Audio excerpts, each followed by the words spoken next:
Разработка и выполнение творческой работы по созданию батика – это сложный и трудоемкий процесс, требующий большой самоотдачи, состоящий из множества этапов. Создание картины захватывает художника полностью, позволяет окунуться в свой мир и воплотить его часть на ткани. История этого вида искусства началась давно, но с веками батик не потерял своей самобытности, а лишь приобрел новые, качественно дополняющие его черты. Студенты удивили знатоков и любителей произведений в технике батик своими нежными воздушными работами, которые вобрали в себя особенности и художественные приемы многих изобразительных искусств – акварели, пастели, графики, витража и мозаики.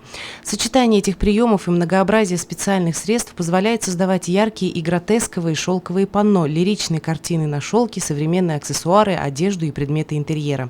По словам участников выставки, для ручной росписи они применяют ткани только из натуральных волокон. Посетители выставки убедились, что батик – удивительная техника, невероятно тонко передающая душевные порывы и чувства авторов.